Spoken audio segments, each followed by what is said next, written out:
नाज़रीन, गजा में फ़लस्तीनी मज़ाहमती तहरीक ने बहुत बड़ा ऑपरेशन किया है और इस पर इसराइल की चीखें निकल रही हैं। ये खबर दुनिया की टॉप खबर इस वक्त बन चुकी है। नाज़रीन, मज़ाहमती तहरीक ने एक गैर मामूली ऑपरेशन करते हुए कई एक इसराइली फ़ौजियों को अगवा कर लिया है, जंगी कैदी नाज़रीन बना लिया है, कई एक को मारा और ज़ख्मी किया और उन मुर्दा और ज़ख्मियों को भी घसीटकर जो है वो सुरंगों में ले गए हैं। ये अब तक का सबसे बड़ा और गैर मामूली वाक़या जो है वो पेश आया है। फ़लस्तीनी स्नाइपर्स इस वक्त कहर बनकर इसराइली फ़ौज पर टूट रहे हैं और अभी उनके एक लेफ्टिनेंट कर्नल कमांडर को मार दिया गया है और एक एक गोली से नाज़रीन फ़लस्तीनी स्नाइपर्स एक एक गोली से दो फौजियों का शिकार कर रहे हैं। इस तरह की जंग ना देखी गई ना सुनी गई, सिर्फ फिल्मों में शायद ऐसा होता हो, लेकिन ये इन रियल इस वक्त गजा के अंदर हो रहा है कि फ़लस्तीनी स्नाइपर एक गोली से दो फौजियों को हलाक कर रहे हैं। और फिर हिज़्बुल्लाह से खबर है कि वहाँ पर कैसे नई टेक्नोलॉजी इस्तेमाल करने का इंकशाफ हुआ है पिछले 24 घंटों के अंदर। वहाँ से जो ताज़ा तरीन तफसीलात आई हैं वो भी आपके साथ शेयर करेंगे। जिन लोगों ने चैनल को सब्सक्राइब नहीं किया उनसे रिक्वेस्ट करेंगे कि चैनल को ज़रूर सब्सक्राइब कर लें ताकि हर आने वाली वीडियो आप तक पहुँच सके। नाज़रीन, सबसे पहले आपको गजा के हवाले से अपडेट करते हैं, जहाँ पर एक इंतहाई गैर मामूली वाक़या पेश आया है जिसमें इसराइली फ़ौज को जंगी कैदी बना लिया गया है। जी हाँ, ये भरपूर और नाकाबिले यकीन ताकत का मुजाहरा है फ़लस्तीनी तहरीक की जानिब से। आज जंग को 233 दिन हो चुके हैं और इस जंग में इसराइल की फतह यह है कि आज उनके फौजी जो इस मकसद के ऊपर गए हुए थे कि उन्होंने पहले वालों को आज़ाद करवाना है, यानी जो पहले से प्रिजनर्स वहाँ पर हैं 7 अक्टूबर के, उनको आज़ाद करवाने के लिए ये फ़ौज वहाँ पर गई हुई है और उसमें इन्होंने फतह क्या समेटी है कि अपने नए फौजी जो हैं वो जंगी कैदी बनवा लिए हैं। यानी आप इस फतह का जो मज़ाहमती तहरीक ने हासिल की है इसको कैसे इमेजिन करेंगे कि 233 दिनों के अंदर एक भी हमास का फाइटर जंगी कैदी नहीं बना, एक भी।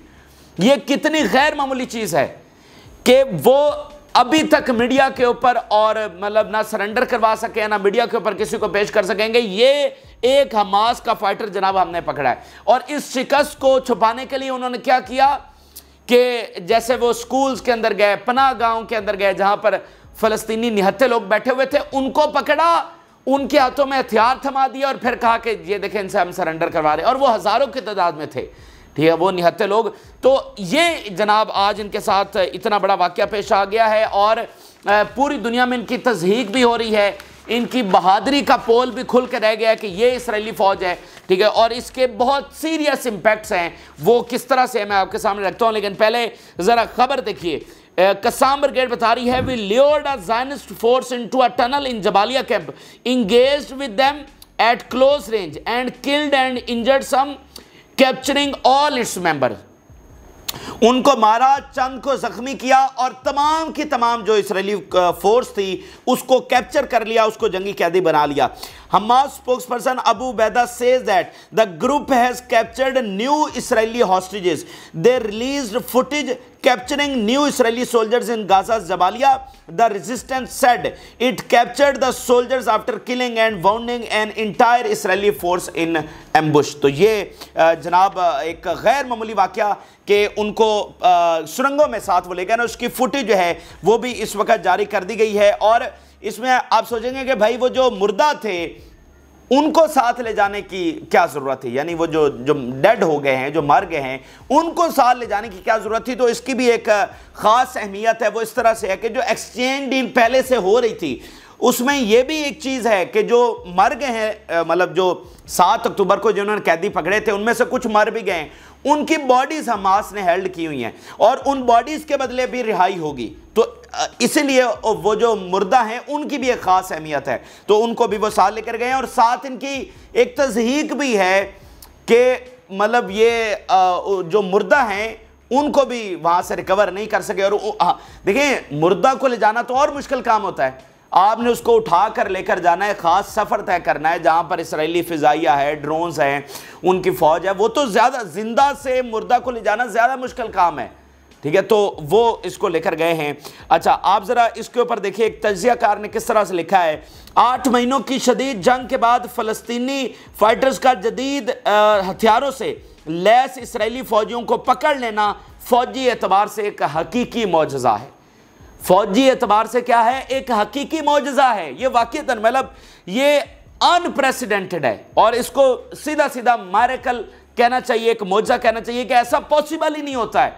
ऐसा पॉसिबल ही नहीं होता है कि एक छोटे से इलाके की तंजीम जिसका आपने मुहासरा कर रखा है, जिसकी ना कोई ओपन सप्लाई लाइन है, जिसका खाना कहाँ से आ रहा है, जो कैसे लड़ रही है, उसके हथियार कहाँ से आ रहे हैं नहीं पता, और 233 दिनों के बाद उन्होंने ये कामयाबी समेटी है कि आपके मजीद उन्होंने कैदी बना लिए।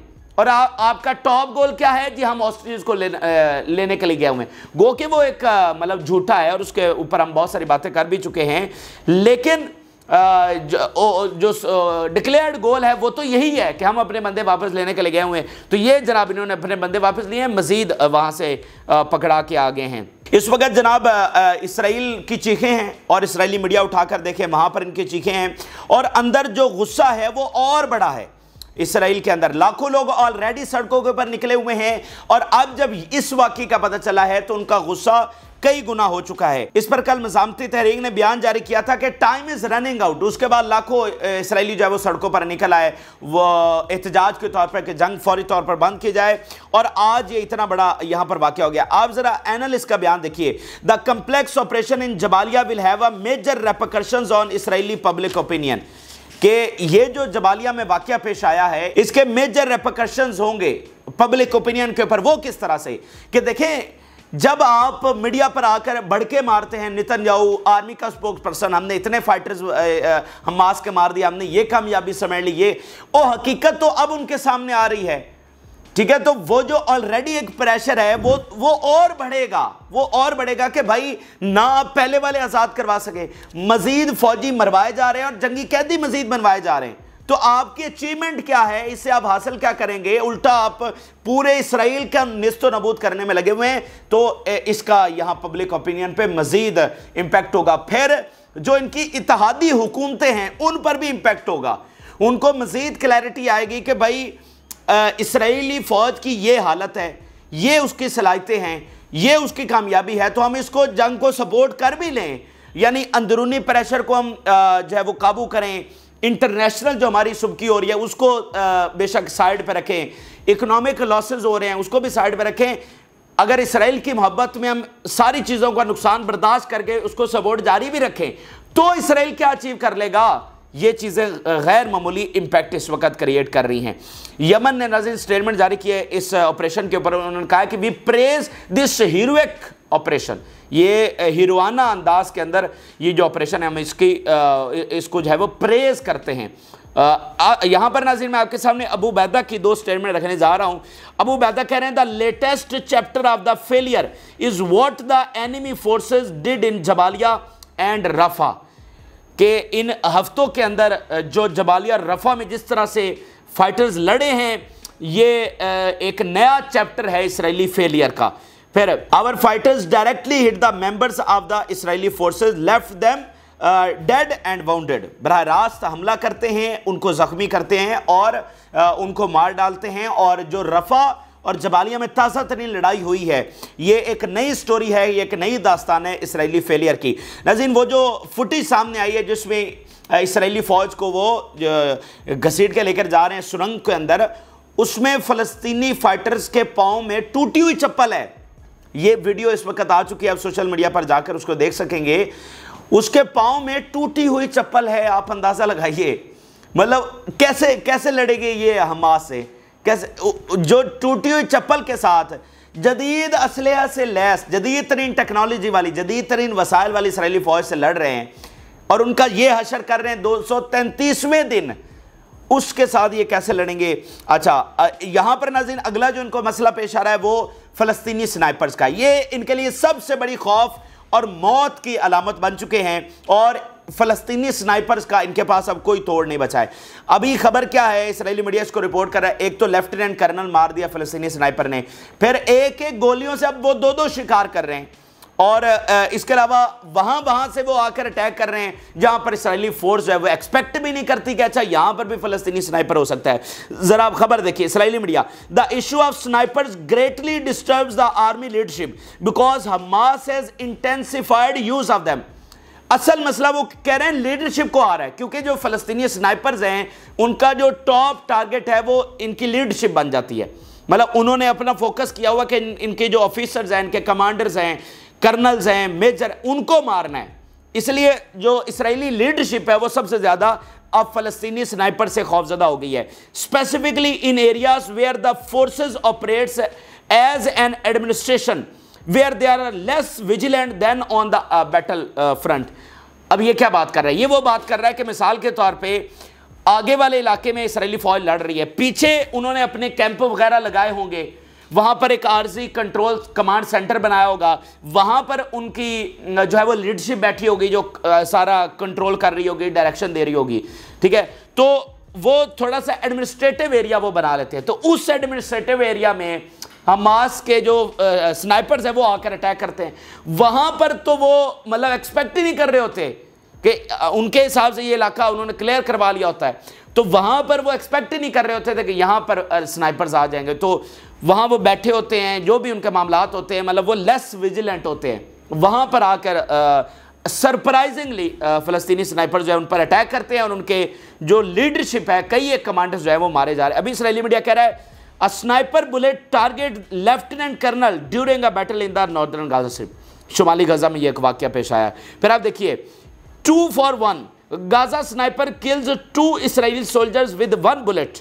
The Palestinian resistance showcases more of its operations against the Israeli occupation forces amid the ongoing confrontation in Gaza. 2 in 1. अब ये 2 in 1 की जरूरत क्यों पेश आई है? उसकी वजह यह है कि जब आप पहली गोली फायर जब स्नाइपर करता है तो बाकी जो इसराइली होते हैं वो फौरन दौड़ जाते हैं, और वो थोड़ा सा भी इधर उधर होते हैं तो वो जो स्नाइपर की रेंज है उससे आउट हो जाते हैं। वो किस तरह? क्योंकि वो तो एक छोटी सी विंडो के अंदर बैठा हुआ है, तो उसके सामने जो एरिया नजर आ रहा है वो बहुत थोड़ा सा है, तो जो ही वो हलचल करेंगे, नीचे झुक जाएंगे, तो वो ओझल हो जाएंगे, वो उसकी रेंज से आउट हो जाएंगे। तो अब वो ऐसी टेक्निक्स लड़ा रहे हैं कि एक गोली चले और उसमें 2 फौजी वो मार दें, ठीक है। यानी 1 से 1 मर रहा है तो वो चाह रहे हैं कि 1 से 2 मरें। उसकी वजह यह है कि क्योंकि वो फौरन दौड़ जाते हैं, तो इसलिए हर मौके के ऊपर मतलब ये 1 से 1 ही मारा जाता है। ये स्नाइपर वाला ऐसा ही काम होता है। लेकिन अब उन्होंने टेक्निक बदली और अब इसराइली फोर्स को यह समझ नहीं आ रही कि अब इस टेक्निक का हमने क्या करना है। इसके अलावा आप इसराइली फॉर्मर प्राइम मिनिस्टर का बयान देखिए कि no chance of complete victory in the Gaza. तो बात नाज़रीन सारी ये है कि हमास खत्म होगी तो इनका ज़ायनिस्ट ड्रीम जो कि सदियों पर मुबनी है वो पूरा होगा। और भाई हमास को ख़त्म करेंगे तो अपनी मर्जी से मामलात वहाँ पर चलाएंगे ना। तो इस वक्त हमास दरअसल ज़ायनिज़्म का जो सदियों पर मुबनी ड्रीम है उसके सामने आकर खड़ी हो गई है। इस वक्त उन सबसे बड़ी जंग दुनिया में ये फ़लस्तीनी तहरीक लड़ रही है, और सदियों में ये कामयाब होकर यहाँ पर वापस आए हैं और यहाँ पर कब्ज़ा किया है। और अब जब फाइनल स्टेज आई है इनके गोल को पूरा होने की, उसमें फ़लस्तीनी तहरीक जो है वो सबसे बड़ी रुकावट बन गई है। और अब ये जितना मर्जी लड़ रहे हैं, अब ये दुनिया को इस्टेब्लिश हो गया, ये इसराइल जितना मर्जी लंबा इस जंग को खींच ले वो जीत नहीं सकता है। तो जब वो जीत नहीं सकता है तो अपना गोल कैसे पूरा करेगा? इबरतनाक शिकस्त के सिवा इनके हिस्से में कुछ नहीं आने वाला। अभी आप रफ़ा से देखें, रफ़ा के एक दूसरे इलाके से इन्होंने एंटर होने की कोशिश की है। The resistance confronts the occupation forces attempts to penetrate into Tabat Zayer north east of the city of Rafah. एक दूसरे इलाके से नॉर्थ वाली साइड से उन्होंने आने की कोशिश की और रेजिस्टेंस ने उनको कन्फ्रंट किया है। ये इस वक्त नाज़रीन गजा की ताज़ा तरीन तफसीलात हैं। अब आपके सामने हिजबुल्लाह किस तरह से लड़ रही है, वो इसको किस तरह से कन्फ्रंट कर रही है, नई टेक्नोलॉजी के इस्तेमाल के हवाले से खबरें आ रही हैं, और इस पर इसराइली शॉक्ड हैं। उनको बिल्कुल एक्सपेक्टेशन नहीं थी कि ये वाली टेक्नोलॉजी भी हिजबुल्लाह, अच्छा वो ये कह रहे हैं कि हमें ये तो आइडिया था कि इस तरह की टेक्नोलॉजी एग्जिस्ट करती है, लेकिन हमें ये नहीं पता था कि ये टेक्नोलॉजी हिजबुल्लाह के पास पहुंच चुकी है, ठीक है। तो इस पर वो बहुत ज़्यादा जो है वो शॉक्ड हैं, और अब वो कह रहे हैं कि हमें इसको कैसे काउंटर करें हमें नहीं समझ आ रही। अभी नाज़रीन कई एक शहरों को एक बार फिर निशाना बनाया गया है। इसराइली मीडिया रिपोर्ट कर रहा है sirens are now sounding in Al Basa, Hanita, Shlomi and Ras Naqoura due to the missile launches from Lebanon. कई एक बड़े इलाकों में जैसे रास नुकुरा, यहाँ पर उनके नेवल एसेट्स हैं, इसको जो है वो निशाना बनाया गया है। इसके अलावा आप जरा देखिए, Israel shocked by Hezbollah's ownership usage of Almas missile. The director of the Israeli occupation research center Almas says that while Israel was aware of the existence of the Almas anti-tank missile, it was unaware that this technology has been acquired by Hezbollah. अब ये अल्मा जो technology है, इसी का research centre का director, जो इसी का रिसर्च सेंटर जो इसराइल में है, उसका डायरेक्टर ये कह रहा है कि हम जिस टेक्नोलॉजी के ऊपर रिसर्च कर रहे हैं और हमारी कैलकुलेशन ये है कि भाई ये टेक्नोलॉजी एग्जिस्ट कर रही है, ये इसका नाम है एलमास एंटी टैंक मिसाइल, तो हमारा कैलकुलेशन ये है कि ये एग्जिस्ट करती है और हम भी इसको एक्वायर करने की उसी के ऊपर रिसर्च हो रही है।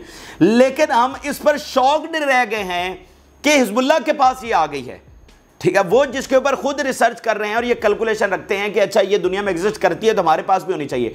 कल हिजबुल्लाह ने इसको इस्तेमाल किया है गुज़श्ता रोज़, तो इनको पता चला कि अच्छा ये हिजबुल्लाह के पास आ गई है। हिजबुल्लाह's attacks have become more complex in recent weeks and have begun to reach deep into the Israel। Hezbollah के अटैक मजीद कम्प्लेक्स हो चुके हैं और ज़्यादा डीप इसराइल में पहुंच रहे हैं। The US newspaper Foreign Policy, ये दुनिया का एक बहुत बड़ा इदारा है Foreign Policy, quoted the head of the Israeli Alma research center expressing fear over not knowing where this matter is heading.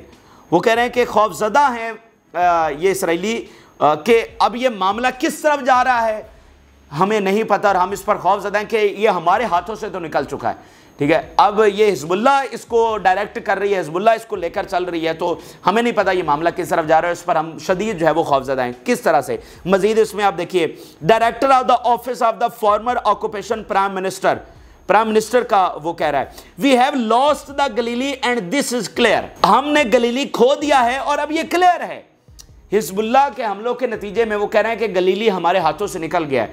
अब ऐसा नहीं है कि हिजबुल्लाह के फाइटर्स वहां पर आकर बैठ गए, लेकिन वो दिन दूर भी नहीं है। वो कैसे? क्योंकि इसराइली फौज के लिए ये वाले एरियाज जो हैं वो अनएक्सेसिबल हो चुके हैं। इसराइली अवाम जो है, इसराइली जो सेटलर्स हैं वो वहां से निकल चुके हैं, वो इवैक्यूएट कर चुके हैं। अच्छा, वो इलाके खाली हो गए और इसराइली आर्मी खुद उसको एक्सेस नहीं कर पा रही। वहां पर जाते हैं तो उनके ऊपर इस तरह के हमले हो जाते हैं कि वो डायरेक्टली निशाना बन रहे हैं, तो उनके लिए खुद वो इलाके अनएक्सेसिबल हो चुके हैं। तो इसलिए वो कह रहे हैं कि हमने वो इलाके खो दिए हैं। अब कोई इसमें लंबी चौड़ी बात नहीं है कि कल को जब जंग तो चल रही है, कल को जब मुकम्मल जंग छिड़ेगी तो हिजबुल्लाह के फाइटर्स यहाँ पर पहुँचकर इसका मुकम्मल कंट्रोल संभाल लेंगे। ये उनका फॉर्मर प्राइम मिनिस्टर बात कर रहे हैं। फिर नाज़रीन एक और वाक़या हो रहा है, इनसाइड एक कन्फ्रंटेशन हो रही है इधर माउंट मेरून के ऊपर। पहले ये कन्फ्रंटेशन आपको तेल अवीव में, इधर यरूशलेम में, वहां पर नजर आ रही थी, लेकिन अब ये हंगामे जो हैं वो उधर भी पहुंच गए, नॉर्थ वाले एरियाज में। माउंट मेरून के ऊपर नाज़रीन क्या हो रहा है ये जरा आप देखिए। Confrontation continue between police and Haredi religious on Mount Meron. The confrontation come against the backdrop of the decision by the army and police to prevent gatherings on Mount Meron for security reasons. तो ऐसे इलाके हैं जिनको उन्होंने बंद किया हुआ है और उनके वो जो रिलीजियस तबका है वो कह रहे हैं कि हमने वहां पर जाना है कोई मजहबी मकसद के लिए, तो अब वहां पर हंगामे जो हैं वो इस वक्त अंदरूनी तौर पर हो रहे हैं, इधर तेल अवीव में, यरूशलेम में, और अब वहां पर भी पहुंच गए। इतना ज्यादा अंदर केओस है। फिर आप देखिए, former head of the operation division major general in the reserve कह रहा है, we are bleeding in the north and politically we are collapsing. उनके कमांडर्स, उनके फॉर्मर प्राइम मिनिस्टर ये कह रहे हैं वी आर ब्लीडिंग, मतलब क्योंकि इनका नाज़रीन जो जानी नुकसान है वो बहुत ज्यादा हिजबुल्लाह कर रही है। वो सैकड़ों से हजारों तक हो सकता है जो इनकी कैजुअलिटीज हुई हैं जो हिजबुल्लाह के हमलों के नतीजे में हुई हैं। इसलिए वो वर्ड देखें, 10, 12, 50 बंदे मरने से तो ये वर्ड नहीं इस्तेमाल होता कि we are bleeding in the north, ठीक है, तो ये सैकड़ों से हजारों में कैजुअलिटीज हैं तो वो ये लफ्ज इस्तेमाल करने पर मजबूर हुए हैं, और साथ वो कह रहे हैं कि वी आर कोलैप्सिंग पॉलिटिकली। इसके अलावा नाज़रीन आप देखिए कि म्यूटुला के अंदर अटैक हुआ है और वहां पर 2 बिल्डिंग्स को निशाना बनाया गया है जहां पर इसराइली फौजी जो है वो मौजूद थे। Major destruction in the Metula, direct damage to the 2 homes, cutting off central electricity in addition to damage to public infrastructure as a result of Hezbollah launching 2 anti-armor missiles। ठीक है, ये जनाब यहाँ पर 2 बिल्डिंग्स को जो है वो निशाना बनाया गया। ये हिजबुल्लाह के नाज़रीन ताज़ा तरीन कार्रवाइयाँ हैं, उनके ताज़ा तरीन हमले हैं, और उसमें सबसे ज़्यादा वो खौफज़दा इस बात के ऊपर हैं कि ये जनाब जो नया इन्होंने टेक्नोलॉजी इस्तेमाल कर ली है जो हमारे पास भी नहीं है, इसका हमारे पास कोई तोड़ नहीं है। फिर नाज़रीन एक और बहुत गैर मामूली वाक़या हुआ है। नाज़रीन इनका जो चैनल 14 है उसको हैक कर लिया गया है। जी हाँ, इनका एक बहुत बड़ा चैनल है, उसका नाम है चैनल 14, उसको अभी थोड़ी देर पहले हैक किया गया है। उसकी फुटेज भी सामने आ चुकी है और हैक करके उसके ऊपर मस्जिद अक्सा की तस्वीर चला दी गई और कुछ और भी अरबी में लिखा गया, वो हम उसको एक्यूरेटली नहीं समझ सके, लेकिन जो है वो मस्जिद अक्सा की उसके ऊपर जो है वो तस्वीर चला दी गई। तो ये मतलब आप देखें ना कि हर फ्रंट, हर महाज इनके खिलाफ खुल रहा है। आप देखिए इकोनॉमिक फ्रंट इनके खिलाफ कितना बड़ा खुला हुआ है, कितना बड़ा इकोनॉमिक फ्रंट, इनको बिलियंस ऑफ डॉलर्स का नुकसान पूरी दुनिया से हो रहा है। और ये साइबर अटैक्स ये कौन कर रहा है? ये गजा से बैठकर तो नहीं हो रहे, ये फ़लस्तीनी तो नहीं कर रहे, ठीक है। तो मतलब दुनिया जो फ़लस्तीन के साथ खड़ी हो रही है वो ये अटैक्स कर रही है। और साइबर अटैक्स आज की दुनिया में बहुत गैर मामूली अहमियत रखते हैं। ये जो इवन हादसे वाला ये हेलीकॉप्टर क्रैश है, इसमें भी दुनिया की राय है कि ये साइबर अटैक हुआ है, ठीक है। और फिर आप देखें जो कल रिपोर्ट आई कि रशिया के बॉर्डर के ऊपर कैसे साइबर टीम जो है वो सेटअप कर रहा है नेटो रशिया के खिलाफ। तो साइबर वॉर एक पूरे मतलब एक मॉडर्न टाइम के अंदर एक सबसे बड़ी वॉरफेयर समझी जा रही है।